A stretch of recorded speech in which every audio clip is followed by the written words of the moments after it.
நான்காம் கால பூஜை. இந்த நான்காவது கால பூஜையில 33 தேவர்களும் முனிவர்களும் ரிஷிகளும் பூத கணங்களும் மனிதர்களும் அனைத்து ஜீவ ராசிகளும் சிவபெருமானை பூஜிப்பதாக கருதப்படுது.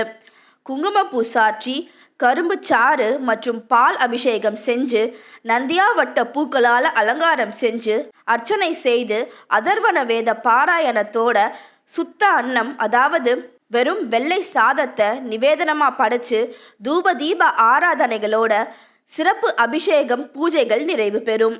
இதுதான் 4 கால பூஜைகளுக்கு வழிபட வேண்டிய முறை.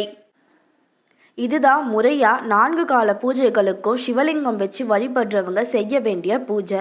ஆனால் இப்படி 4 காலத்துக்கும் இப்படி எல்லா பொருட்களையும் கொண்டு எங்களால் செய்ய முடியாது அப்படின்றவங்க எளிமையாக 4வது கால பூஜைக்கு பால், தயிர், பன்னீர், விபூதி, சந்தனம், உங்களால் என்ன முடியுமோ 5 பொருட்களை கொண்டு அபிஷேகம் செஞ்சுட்டு வில்வ இலைகள் 2 சாற்றி என்ன நெய்வேத்தியமாக உங்களால் வைக்க முடியுமோ ஒரு பாயாசம், சக்கரை பொங்கல் நெய்வேத்தியமாக வச்சு